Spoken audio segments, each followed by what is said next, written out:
मुझे अत्यंत प्रसन्नता हो रही है। मुझे विश्वास है कि यह समिट एक human centric, sensitive, global AI ecosystem के निर्माण में अहम भूमिका निभाएगा। फ्रेंड्स, हम इतिहास पर नजर डालें तो पता चलता है कि इंसान ने हर डिसरप्शन को एक नए अवसर में बदला है। आज हमारे सामने फिर ऐसा ही अवसर आया है। हमें मिलकर इस डिसरप्शन को मानवता के सबसे बड़े अवसर के रूप में बदल देना है। फ्रेंड्स, भारत बुद्ध की धरती है और भगवान बुद्ध ने कहा था, right action comes from right understanding.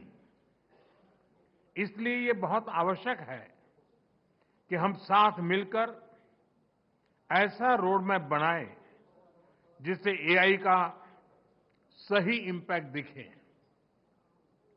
और सही इम्पैक्ट तभी आता है जब हम सही समय पर, सही नियत से सही निर्णय लेते हैं।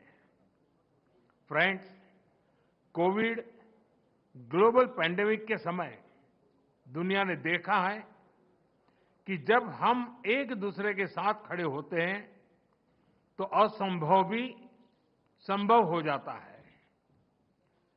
वैक्सीन विकास से लेकर सप्लाई चेन तक, डेटा साझा करने से लेकर जीवन बचाने तक सहयोग ने ही समाधान दिया।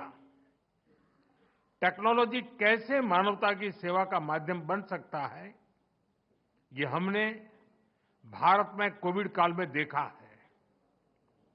हमारा जो डिजिटल वैक्सीनेशन प्लेटफॉर्म था, उसने करोड़ों लोगों को समय पर वैक्सीनेट कराने में बहुत मदद की।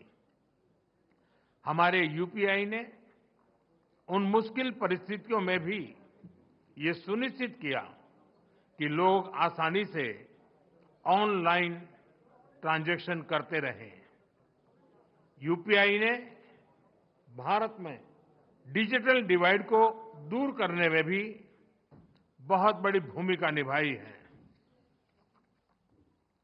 बीते वर्षों में भारत ने एक वाइब्रेंट डिजिटल पब्लिक इंफ्रास्ट्रक्चर बनाया है। हम इसे दुनिया के साथ भी शेयर कर रहे हैं, क्योंकि हमारे लिए टेक्नोलॉजी पावर का नहीं बल्कि सेवा का माध्यम है। पावर नहीं, एम्पावर करना। एआई की दिशा भी ऐसी होनी चाहिए जिससे पूरी मानवता का कल्याण हो। फ्रेंड्स, अतीत में टेक्नोलॉजी ने डिवीजन क्रिएट किए, लेकिन वर्तमान में एआई टेक्नोलॉजी सबके लिए सुलभ हो, सबकी पहुंच में हो, ये हमारा लक्ष्य होना चाहिए। इसलिए आज जब हम एआई के फ्यूचर पर चर्चा कर रहे हैं तो हमें ग्लोबल साउथ की आकांक्षाओं और प्राथमिकताओं को भी एआई गवर्नेंस के केंद्र में रखना होगा। एक्सेलेंसी, युग चाहे कोई भी रहा हो, एथिक्स हमेशा ही चर्चा के केंद्र में रहा है। अंतर बस इतना आया है कि पहले अनएथिकल बिहेवियर का दायरा बहुत छोटा होता था, लेकिन एआई में इसका दायरा असीमित है, अनलिमिटेड है। इसलिए एआई के लिए हमें एथिकल बिहेवियर और नॉर्म्स का दायरा भी असीमित बनाना होगा। एआई कंपनियों के सामने बहुत बड़ी जिम्मेदारी है। प्रॉफिट के साथ साथ पर्पज पर भी फोकस हो। ऐसे एथिकल कमिटमेंट की बहुत आवश्यकता है। व्यक्तिगत स्तर पर एआई हमारी लर्निंग, इंटेलिजेंस और इमोशंस को प्रभावित कर रही है।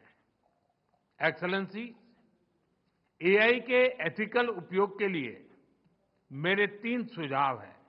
फर्स्ट, डेटा सॉवरेनिटी को रिस्पेक्ट करते हुए एआई ट्रेनिंग के लिए एक डेटा फ्रेमवर्क बने। जैसे एआई में कहा जाता है, गार्बेज इन, गार्बेज आउट। अगर डेटा सुरक्षित, संतुलित, विश्वसनीय नहीं होगा तो आउटपुट भी भरोसेमंद नहीं होगा।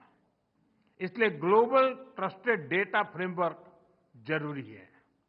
सेकंड, एआई प्लेटफॉर्म अपने सेफ्टी रूल्स बहुत क्लियर और ट्रांसपेरेंट रखे। हमें ब्लैक बॉक्स के बदले ग्लास बॉक्स अप्रोच चाहिए, जहां सेफ्टी रूल्स देखे और वेरीफाई किए जा सके। तब अकाउंटेबिलिटी भी क्लियर होगी और बिजनेस में एथिकल बिहेवियर को भी बूस्ट मिलेगा। थर्ड, एआई रिसर्च में पेपर क्लिप प्रॉब्लम का उदाहरण दिया जाता है। अगर किसी मशीन को सिर्फ पेपर क्लिप बनाने का लक्ष्य दे दिया जाए तो वह उसका एक काम के लिए दुनिया के सारे रिसोर्सेज को दांव पर लगाकर भी वही काम करती रहेगी। इसलिए एआई को क्लियर ह्यूमन वैल्यूज और गाइडेंस की जरूरत है। टेक्नोलॉजी पावरफुल है, लेकिन डायरेक्शन हमेशा मानव ही तय करेगा।